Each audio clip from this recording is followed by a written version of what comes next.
What's going on, guys? Welcome back to another Diablo Immortal video. Happy Monday morning. I hope everyone's doing well. We have a lot to talk about today, both in-game, over on Reddit, and on the Twitter account for Diablo Immortal. We're going to talk about how the community is feeling overall about the update, what's going on inside of the game right now, content calendar, and talk to you guys that are struggling to solo Diablo himself because maybe your combat rating is not at the right point. All of those points are going to be discussed in today's video. Let's start out over on Reddit, where this post by TownOK7929 says, "The game is in the best state it has ever been." Let me know in the comments below if you agree with that statement or not. I will say there's always things to change. There's always going to be new things that people want, but overall, I've seen a lot of positivity behind this update, even if it's not exactly what everyone wants, which has been new battleground maps and things like that.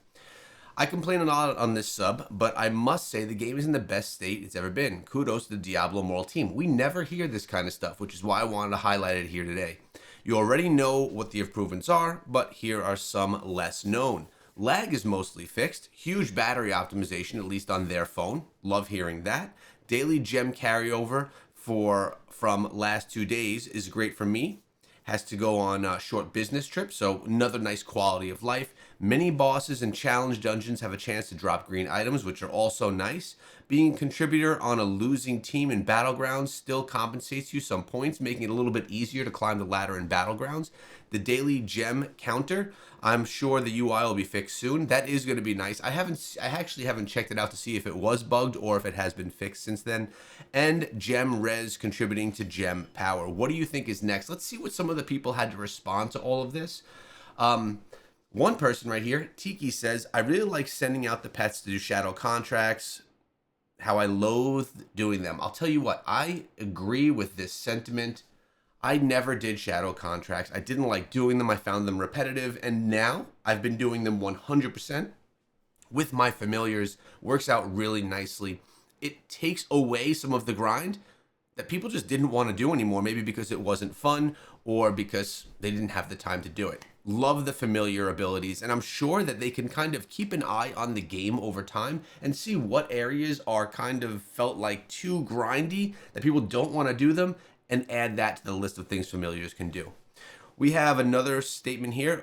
Awaken slot is at rank 4, now gems 2, helps free-to-play players. This is also amazing. Remember, this used to be at rank 10. You used to have to get your gem to rank 10 before you could awaken a slot, which was impossible for free-to-play players with legendary 5-star gems. They had to do it with 1 and 2-star gems, but then it was dropped to rank 5. Now it's dropped all the way to rank 4, making awakening slots extremely accessible to all players. With that being said, a year ago, the Dawning Echoes you need to awaken your slot used to cost platinum. It used to cost 1,000 orbs, but now you can buy it with either orbs or platinum, making it 100% free-to-play mechanic. We have a request here from Sparkfist, getting rid of 2 socket sets and allowing any colored gems being socketed into rings. That's the most critical and easy fix. I will tell you, with the green items, it is annoying when you get like the right stats, but it's a 2 out of 3 for the slots that it has to socket those gems, or if it sockets the gems of the wrong color. I wouldn't mind being able to just have any gem colors go in any one of those. It would actually be kind of nice, but then wouldn't everyone just use blue gems? Probably. We have another statement here, and this is probably the last one we'll look at. "I'm chatting with my clan. I feel like in some ways they're encouraging build diversity and theory crafting, but in other ways they're neglecting players still. Charms are still a terrible RNG and require so much platinum to imbue every time." I agree. Charms, it's an ugly system, and honestly, it's an underused system by most players at this point in time because of how bad it is. I mean, I still have been playing forever, and my best charms are all 2 stats, 2%, and some of them have like a 2% with 1 or 2 4% in it. Definitely not the best system, and in my opinion, not worth spending all that platinum to grind to try and test your odds to get those higher percentages.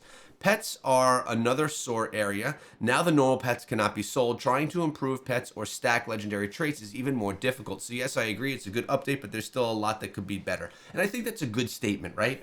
There's always going to be more things that can be done. There's always ways that we can improve the game. And that's why it's good for me to share this kind of content that's coming through from the community on Reddit, because I know that the Blizzard team can see some of these things things, and it could pop it in their mind and say, yes, that's a good idea. Maybe we'll implement that. I know for a fact that that has been seen and done in the past, and we've seen changes coming to the game from the updates that have come that came straight from people's requests over on Reddit, in comment sections, or even some of the Diablo partners bringing them to people over at Blizzard. All right, so overall, sentiment, pretty good. One of the better update sentiments we've seen in quite a while. People have complained about the battle against Diablo, though. We're going to talk about that in just a minute. But first, let's look at the content calendar that's coming out. We are already in the 16th, which is Monday, which means tomorrow, the 17th, Brumaltine begins. That's when the game is all themed out for Christmas. It's when you can start sending those notes back and forth to each other, the Christmas cards in the morning, getting yourself small rewards for doing it. It just is something nice that brings Christmas into the game. I particularly like those things. Also, the Born Ablaze Phantom Market will be live again tomorrow. Remember, Phantom Market cosmetics are approximately $170. Gets you the main cosmetic and main portal. Then those are on all of your accounts, any character you swap to. Then you get multiple other characters as well. I should say cosmetics as well that are bound to the character class that you're playing at the time. Then on the Thursday, the 19th, Battle Pass 34 Astride the Abyss. So nothing crazy, but it is nice to see Brumaltine come back to the game. And some other events that are coming back are Survivor's Bane on the 29th, Alley of Blood also on the 29th, All Clans on Deck on the 30th, Trial of the Hordes on the 6th, Rising Damnation, which is just rewards, on the 7th, Conqueror on the 13th, Shady Stock on the 21st, Wild Brawl on the 20th. Oh, well, that's weird that they were out of order like that, but Wild Brawl on the 20th, on the 27th, Alley of Blood, and All Clans on Deck back on the 28th for all of us to enjoy. Yeah, that's going to be a good time. All right, let's go on over here back into the game because we want to take a look. For myself personally, I am under Paragon level. I didn't grind like crazy to get to Paragon 600 yet, and I haven't turned in any of my battle points. There's a reason I didn't do that. Now, when we take a look, you'll notice that I'm 584. Server Paragon level is now 610. I'm getting 200 and something % rewards on this, right? If we think back to when yesterday was, I was only getting 160% rewards. But now that I'm going to be getting 230% of these rewards, I'm getting an extra reward advantage here, which is a great time to turn in all of my stuff. So first things first, let's go ahead and go into my mail and let's turn in all of these because I have my assembly rewards, I have my Shadow Weekly. Oh, that's just keys. We can collect those. We have other stuff for the Shadow War. I forgot. We got the prediction rewards as well. All this experience, we're going to claim it all. It's going to pop me up a Paragon level or two and give me all the rewards. We're going to read all and delete all. Beautiful. Now we have a clean slate there. 588.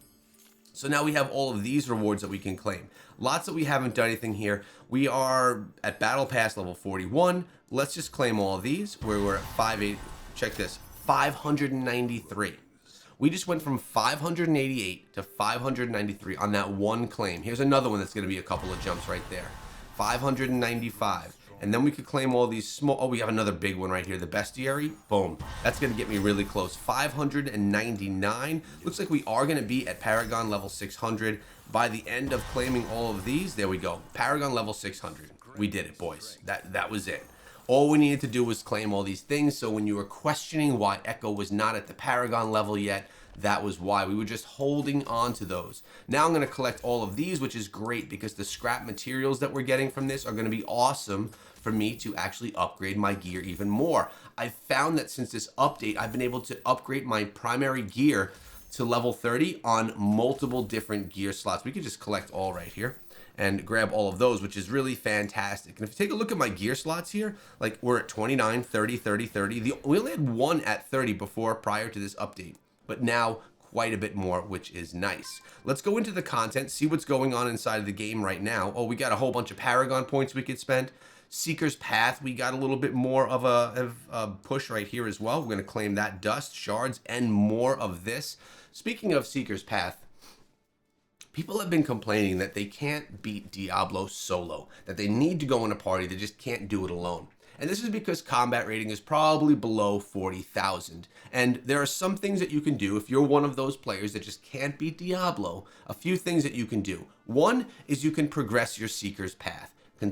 Continuously get battle points done, raise your level, and unlock higher levels of combat rating in Seeker's Path. This is a new element inside of the game, and it's something that we can now take care of. Your gear levels as well. Make sure you upgrade your gear level slots right here. And I'm not only talking about your primary gear, also your secondary gear slots. Level these up. You level these up by going through challenge rifts and getting the enigmatic crystals, the red crystals, and you need obviously scrap to get those up. But once you start leveling these up, it's going to allow you to get higher combat rating and take on bigger bosses.